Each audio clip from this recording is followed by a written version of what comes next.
Queria agradecer muito a oportunidade de estar aqui. É uma alegria muito grande. Eu nem lembro como é que começou minha amizade com o pastor Paulo, mas o que eu sei é que foi relacionado ao ministério, né? E a gente estando juntos. E há mais de 10 anos a gente sonha com um projeto aqui em Petrópolis. O projeto de capelania, que vocês teriam que fazer o curso para entender, que é muito mais do que ir a um hospital. Mas é um trabalho organizado, reconhecido pela instituição, que atua junto com os profissionais de saúde.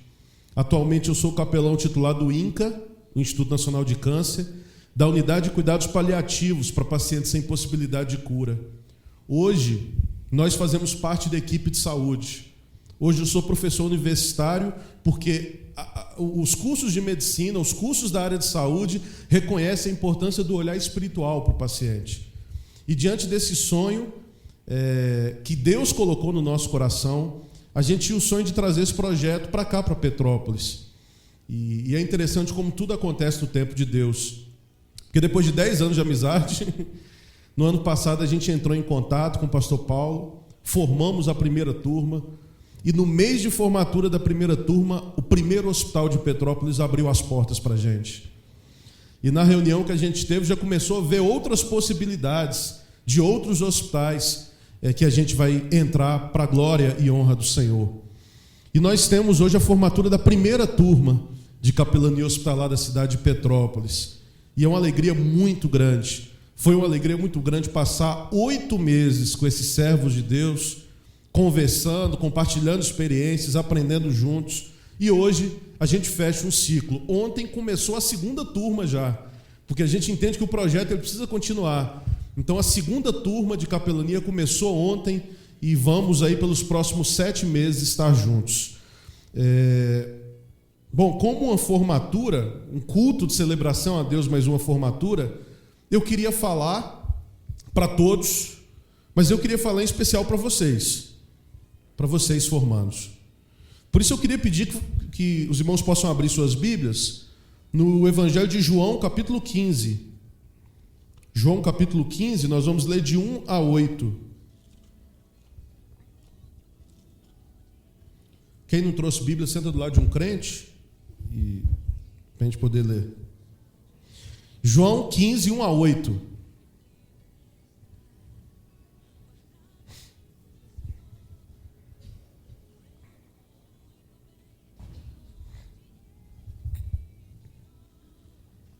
Eu vou ler na minha versão que diz assim: Eu sou a videira verdadeira e o meu pai é o lavrador.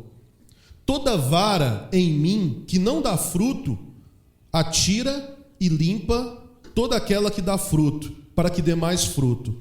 Vós já estáis limpos pela palavra que vos tenho falado. Estáis em mim e eu em vós. Como a vara de si mesma não pode dar fruto se não estiver na videira, assim também vós, se não estiverdes em mim. Eu sou a videira, vocês são as varas. Quem está em mim e eu nele, esse dá muito fruto, porque sem mim nada podeis fazer. Se alguém não estiver em mim, será lançado fora como a vara e secará, e os colhem e lançam no fogo e ardem. Se vós estiverdes em mim e as minhas palavras estiverem em vós, pedireis tudo o que quiseres e vos será feito. Nisso é glorificado meu Pai, que deis muito fruto, e assim sereis os meus discípulos. Era uma vez um galo que acordava bem cedo todas as manhãs e dizia para a bicharada no galinheiro: eu vou cantar para fazer o sol nascer. Ato contínuo, esse galo subia no telhado, estufava o peito, olhava para o nascente, cantava e ficava esperando. Dali a pouco, aquela bola vermelha começava a aparecer, até que se mostrava toda acima das montanhas, iluminando tudo. O galo se voltava orgulhoso para a bicharada no galinheiro e dizia: eu não falei para vocês? Todos ficavam boquiabertos e respeitosos diante de um poder tão extraordinário conferido ao galo. cantar para fazer o sol nascer. Ninguém duvidava. Tinha sido sempre assim. Também o galo pai cantava antes para fazer o sol nascer. O galo avô também cantava para fazer o sol nascer. E o poder extraordinário do galo provocava as mais variadas reações. Primeiro, os próprios galos não estavam de acordo. Isso porque não havia só um galo. E quando a cantoria começava de madrugada, ia se repetindo pelos vales e pelas montanhas, e em cada galinheiro havia um galo que pensava a mesma coisa e julgava todos os outros galos como impostores. Além do mais, não havia uma única partitura. Não havia consenso quanto à partitura que se deveria cantar para fazer o sol nascer.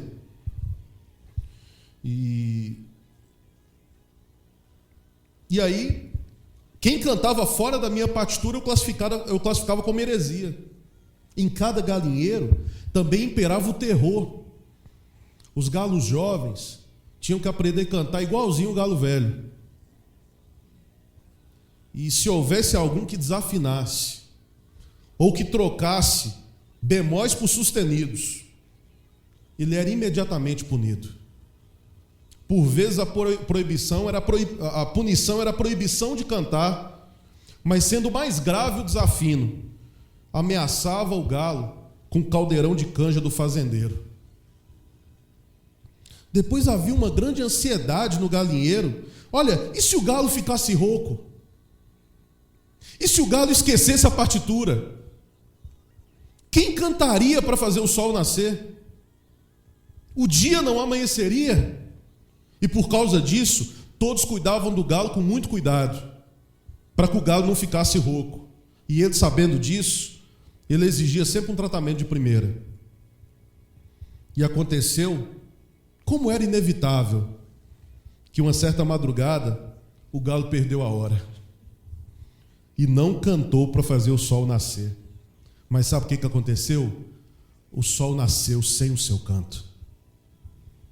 O galo acordou com um ribuliço no galinheiro. Todos falavam ao mesmo tempo: o sol nasceu sem o galo, o sol nasceu sem o galo. O pobre do galo não podia acreditar naquilo que seus olhos viram. Aquela enorme bola vermelha lá no alto da montanha. Como é que isso era possível? O galo teve um ataque de depressão ao perceber que seu canto não era tão poderoso como ele pensava. A vergonha era grande. E se passou muito tempo sem que ouvisse o canto do galo no galinheiro, deprimido e humilhado que ele estava. O seu canto não era capaz de fazer o sol nascer. Ego eimi. Essa é a expressão utilizada por João aqui para falar eu sou. E essas palavras aparecem muitas vezes na Bíblia. Nós temos vários eu sou de Jesus. E no texto lido trazem mais uma informação. Jesus diz: eu sou a videira verdadeira. Vocês são os ramos.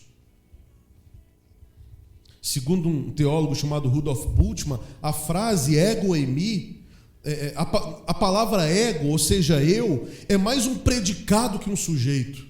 O sentido então seria o seguinte: em mim está presente a vida, em mim está presente a luz, em mim está presente a videira verdadeira, em mim está tudo aquilo que o ser humano tem que ter e que anseia para poder viver de fato e não apenas existir. Esse texto que nós lemos, bíblico, está no contexto aqui da despedida de Jesus do Evangelho de João, quando ele diz: olha, eu vou, mas eu não vou deixar vocês órfãos, não. Não se turbe o seu coração, não tenha medo. E então vem o capítulo 15, Jesus dizendo: eu sou a videira verdadeira. Eu sou a videira verdadeira quando a vida parece não ter mais sentido. Eu sou a videira verdadeira quando as circunstâncias da vida, quando a vida parece que perdeu o seu sabor, quando a vida parece que perdeu sua cor. Eu sou a videira verdadeira quando parece que viver virou um ato enfadonho, que viver virou uma obrigação. Eu sou a videira verdadeira quando cumpri uma missão se torna mais a repetição de rituais do que algo que realmente arde dentro de nós. Jesus diz: eu sou a videira verdadeira. Eu sou a videira. Esse eu sou a videira proferido por Jesus, queridos, é uma lufada de ar puro nos pulmões mofados de uma vida individual, estéril, infértil, sem vigor, sem sentido, que nós muitas vezes vivemos. Quando nós vivemos uma vida que parece não nos levar a nada, quando parece que a gente vai vivendo a nossa vida severina, que é só esperando a morte chegar. E se somos severinos iguais em tudo na vida, morremos de morte igual, mesma morte severina, que é morte que se morre de velhice antes dos 30, de emboscada antes dos 20 e de fome um pouco por dia, de fraqueza e de doença que a morte severina ataca em qualquer idade e até gente não nascida. João Cabral de Melo Neto. E parece que a gente vai vivendo essa vida severina esperando um desfecho, seja ele qual desfecho for, mas a vida não tem sabor, mas a vida não leva a nada. Vamos ser sinceros? Quem de nós, inclusive o mais nobre e generoso, inclusive o mais bem intencionado, não teve um dia a impressão de que todos os nossos projetos, de que todos os nossos esforços não serviam para nada, não valiam de nada? Quem de nós nunca já achou o edredom bem mais atrativo no domingo de manhã do que EBD? Quem de nós já não nos sentimos exaustos, mesmo no cumprimento da obra do Senhor, e pensamos que seria melhor fingir que não é com a gente, fingir que sempre é com a pessoa que está do nosso lado, fingir que esse chamado, fingir que esse incômodo que eu estou recebendo sempre é com quem está sentado do meu lado? Bill Hybels, um pastor norte-americano, ele tem um livro chamado Descontentamento Santo, que diz que Deus tem duas formas de confirmar um chamado dele na nossa vida. A primeira forma, Ele coloca dentro de nós um amor muito grande pelas coisas que Ele ama. E de repente a gente começa a amar a igreja, a gente começa a amar os pobres, a gente começa a amar os presidiários, a gente começa a amar os que sofrem no hospital com algo que não nos deixa ficar parados. Mas a segunda forma que Deus confirma um chamado, Ele coloca dentro de nós um ódio muito grande pelas coisas que Ele odeia. Deus odeia a injustiça, e de repente nós nos deparamos com uma insatisfação dentro de nós sempre que a gente vê injustiça, sempre que a gente vê a miséria.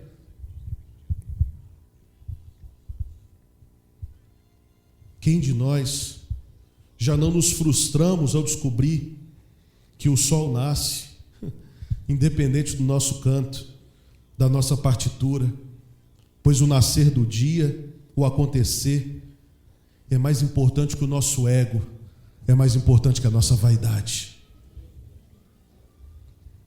E é inclusive nesses momentos que é dirigida a nós a palavra de Jesus: eu sou a videira verdadeira, eu sou a seiva da vida, eu sou a fonte da vida, eu sou a vida da vida.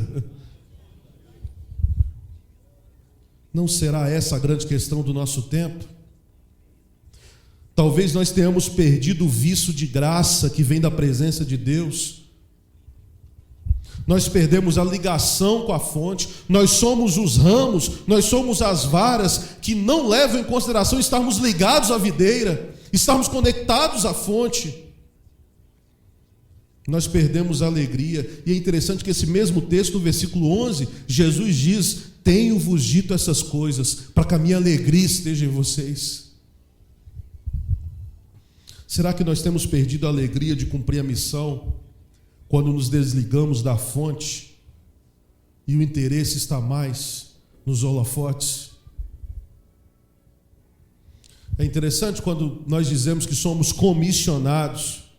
Comissionados porque nós cumprimos O comissionado é aquele que cumpre uma missão dada por alguém que está acima dele. Nós somos comissionados porque a missão que nós cumprimos é uma missão dada por Deus.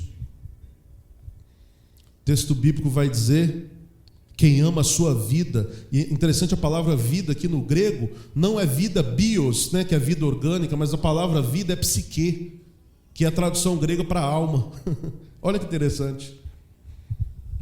Quem ama a sua vida perde-a. Quem deixa de se apegar a ela nesse mundo guardá-la-á para a vida eterna. Permitam-me parafrasear, permitam-me dizer com outras palavras: quem se agarra egoisticamente à vida, põe a vida a perder. Mas quem vive generosamente, sabendo entregar-se à vida, gera mais vida, está mais perto da vida divina, da alegria divina. Que evangelho desconcertante. Que notícia maravilhosa e ao mesmo tempo difícil de ser vivida. Capelães, entendam aqui, no final vocês vão entender. Há uma fecundidade em morrer para um determinado tipo de vida.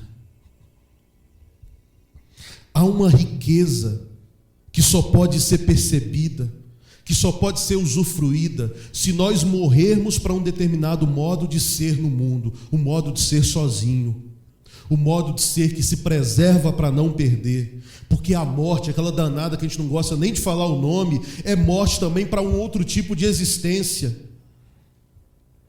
É morte para um jeito de se viver nesse mundo. Nós precisamos constantemente morrer essa morte para nascer uma vida nova em nós, daquele tipo que gera vida ao nosso redor. Quando Jacó vai dar a bênção dos seus filhos lá, e vai falando sobre cada um, e tem alguns que ele pega pesado, né? Você não der jeito de sua vida, você... né? E aí quando ele fala de José, é interessantíssimo, ele diz, olha, José é uma árvore frutífera. Opa, vamos dar uma pausa aqui. Jesus já ensinou a gente, existe uma grande diferença entre ser árvore e ser uma árvore frutífera, né? José não é só uma árvore, ele é uma árvore que dá fruto.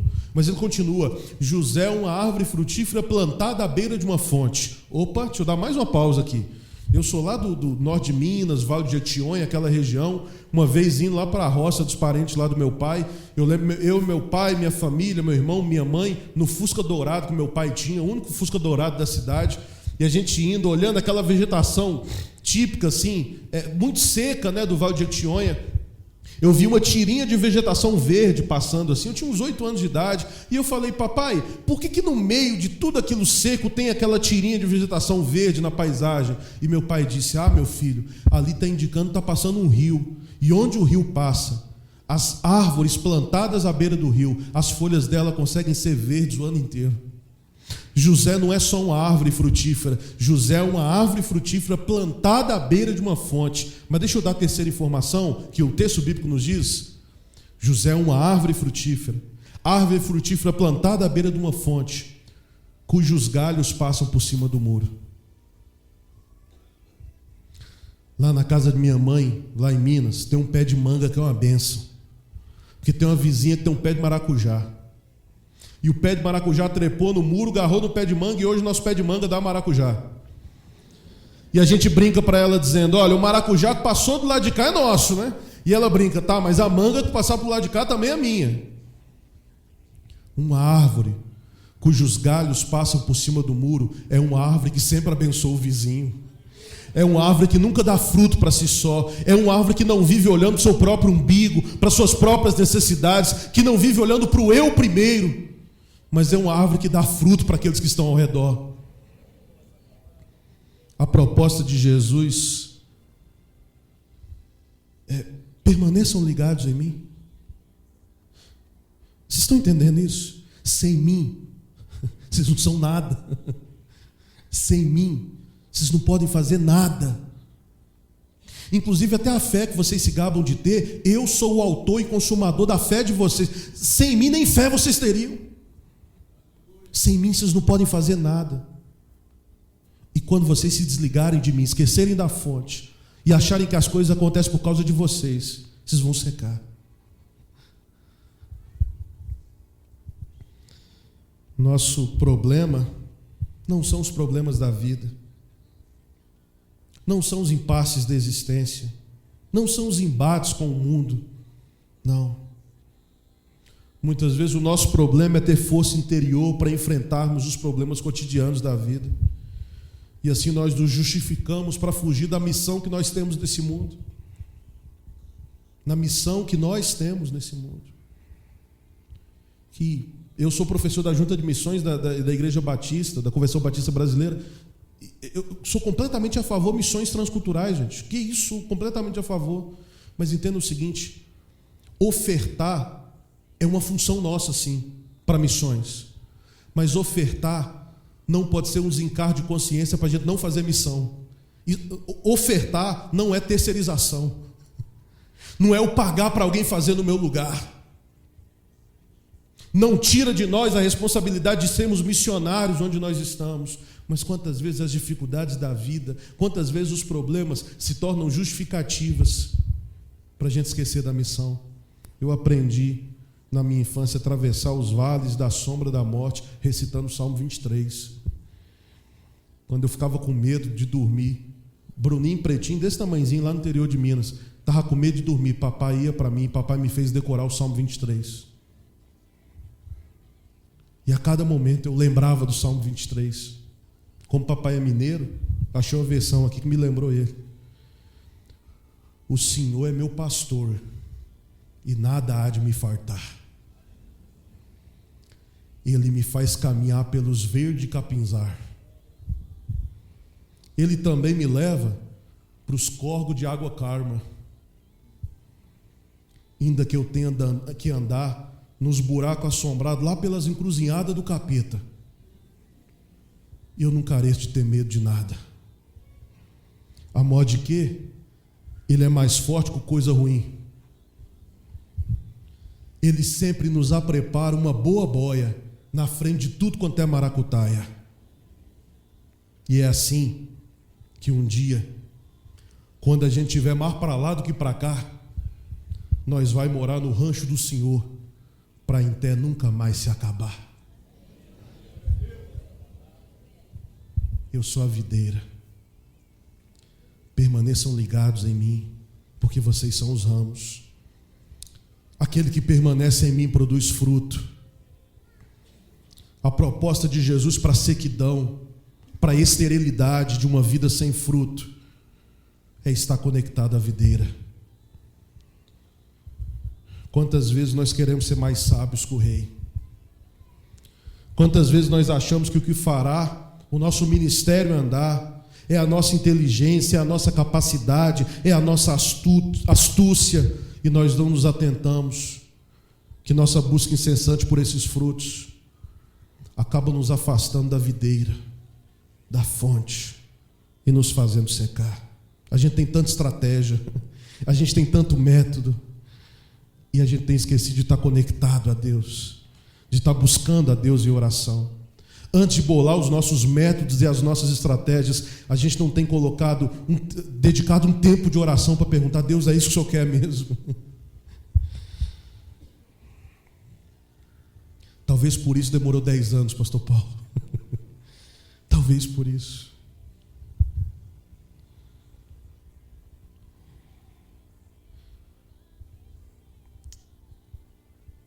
Como a fé em nosso tempo, ela é substituída em muitos aspectos pelas crendices. O culto, diante desse quadro, é substituído pela disciplina. O amor é substituído pelo hábito. A mulher samaritana, quando ela foi ao poço, Jesus apontou-lhe a fonte. É interessante, né? A mulher samaritana vai para o poço caçar água e Jesus lhe apresenta uma fonte, não um poço. Porque, irmãos, poço tem data, poço tem lugar, poço tem endereço, poço tem localização. A fonte não tem data, a fonte não tem lugar, a fonte não tem endereço, e é por isso que você não precisa mais esperar. Mas lembre-se, poço são buracos feitos por mãos humanas para dar acesso à água que nós não produzimos, que é a graça borbulhante que nos é oferecida de presente. Vamos ser sinceros, esse dia eu aprendi que quando Deus quer fazer, Ele usa até um forró. O que a gente precisa, o que vocês precisam, é estar no lugar onde Ele quer que vocês estejam. Mas eu não sei o que falar. Esteja. Mas o que eu vou responder? Esteja no lugar onde Deus quer que vocês estejam, conectados à videira, assumindo o papel de ramos, cantando, porque o dia nasce, porque as coisas acontecem, porque o Espírito da verdade está com vocês. Que Deus os abençoe.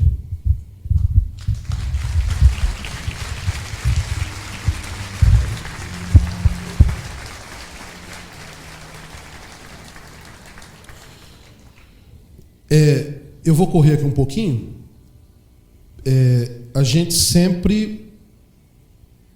eu sempre faço nas formaturas, essa turma que se forma primeira em Petrópolis, nós já formamos 2 turmas, já tem 2 turmas em Angra, com esse mesmo curso, uma turma em Paraty, 2 turmas em Cachoeira de Macacu, 2 turmas em Rio Bonito, e 3 turmas em Itaboraí, e 2 turmas em Guapimirim.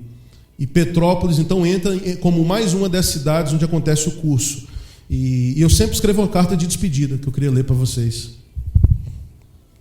A primeira turma de capelania hospitalar em Petrópolis. Sempre que chegamos ao final, costumamos lembrar do início. É como se avaliássemos, constatássemos se valeu a pena a experiência, e a gente olha e lembra dos momentos simples e especiais que vivemos, do que aprendemos, no que acreditávamos e como mudamos. Uma das melhores sensações da vida é olhar para trás e dizer: valeu a pena. Como valeu a pena. Muito mais do que nos ferramentar para a visitação, a capelania nos educa para a vida. Nos ensina a lidar melhor com as nossas próprias dores, a enxergar no sofrimento do outro reflexo dos nossos sofrimentos. Esses anos na capelania me fizeram crescer como ser humano. Valeu a pena.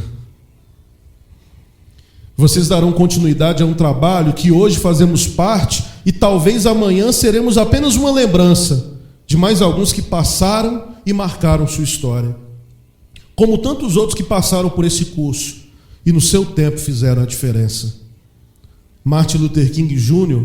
certa vez disse: mesmo se soubesse que amanhã o mundo se partiria em 2, ainda hoje eu plantaria minha macieira. Amados e queridos novos capelães, eu os convido nesta manhã para plantarmos a nossa macieira. Mesmo que o amanhã esteja obscuro e incerto, nós estamos no exato ponto onde é permitido alterar o comportamento das gerações que virão. Nós vivemos no hoje, no presente. As ferramentas que lhes foram fornecidas nesse curso aumentam suas responsabilidades. Não permitam que suas apostilas sejam esquecidas na gaveta. Não deixem todo esse aprendizado ser estagnado pela voracidade da nossa rotina escravizadora. Lembrem-se sempre da palavra do nosso mestre: apacenta as minhas ovelhas. Ficarei com saudade das nossas aulas, a convivência, os momentos simples e especiais que dividimos, nossos almoços. Começo a pensar que Rubem Alves tinha razão quando disse que Deus mora na saudade, ali onde o amor e a ausência se assentam. Hoje nos despedimos da nossa relação professor-aluno para nos tornarmos um grande corpo de ex-alunos desse curso. Serei sempre com imenso prazer o vosso capelão. No amor daquele que nos une, Bruno Oliveira.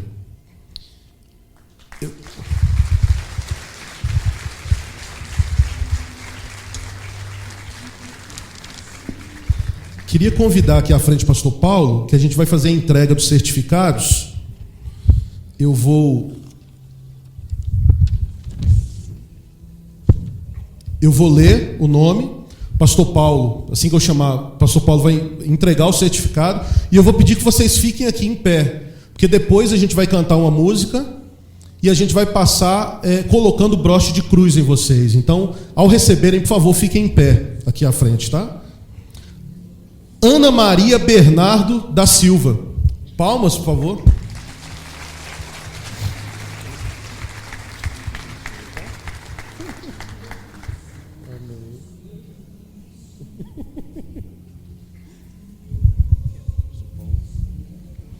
Cristiano Correia Simonetti.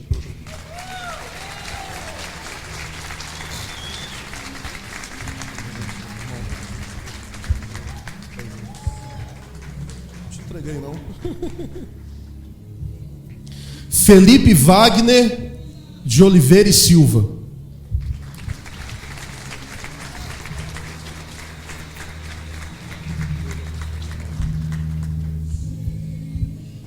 Geisiane Melgaço e Silva.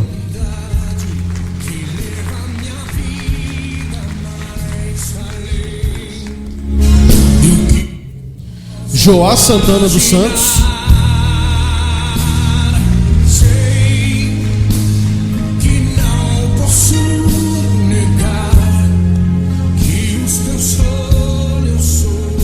Marco Aurélio da Rocha.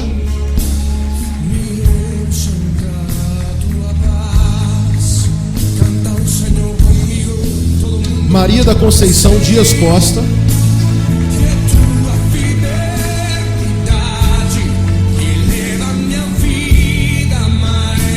Maria das Dores Santos.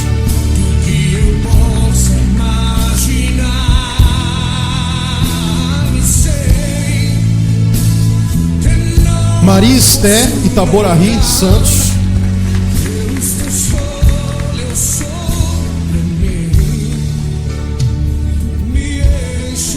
Marta Costa da Silva.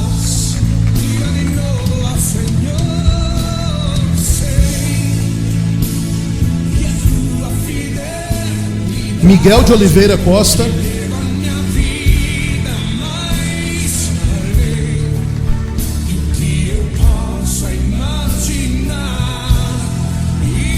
Raul dos Santos Neto.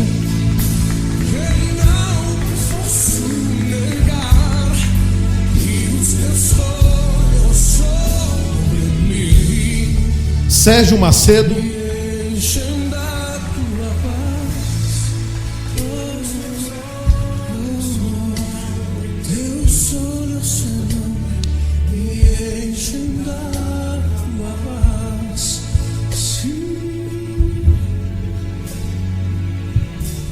Vanderleia Fátima de Pinho.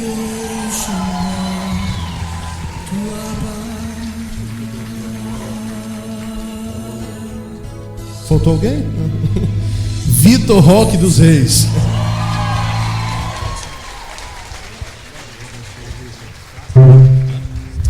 Nesse momento, eu quero pedir a todos que coloquem em pé. A capelania tem um símbolo. Todos nós, nos hospitais, a Associação de Capelania já plantou, é uma associação missionária, não tem anuidade. A função dela é plantar capelania em hospitais. A gente já plantou capelania em todos os estados do Brasil e mais 13 países fora do Brasil. E nós temos um símbolo. Todos os capelães da associação levam na lapela do jaleco esse broche de cruz que eu e pastor Paulo estamos usando aqui. Esse broche de cruz que é ouro maciço, que é a cruz vazia, o símbolo de que o nosso Cristo, o nosso Deus, a cruz não conseguiu segurar, a cruz não foi capaz de prendê-lo. E nós vamos passar agora colocando, enquanto cantamos uma canção, todos juntos, eu e pastor Paulo vamos passar colocando no jaleco dos nossos novos capelães.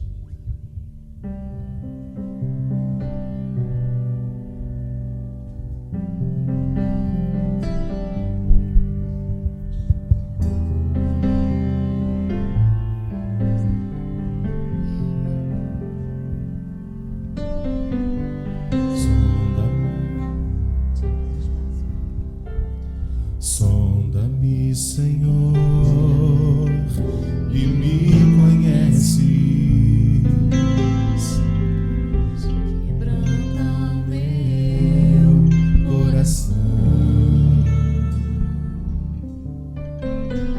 Transforma-me conforme a tua palavra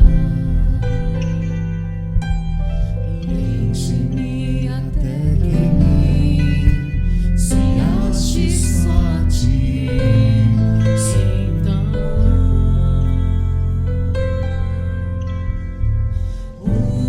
usa-me, Senhor,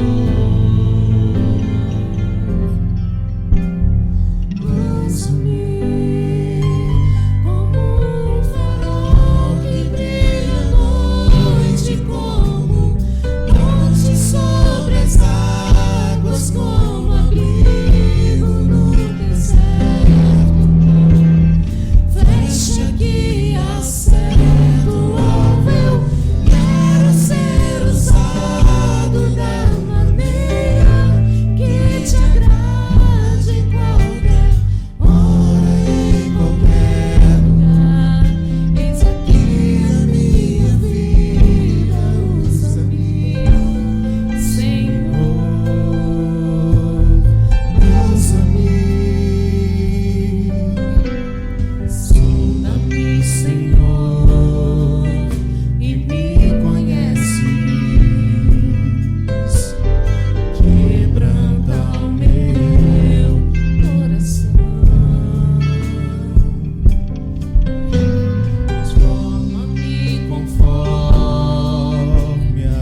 Usa-nos, ó Deus.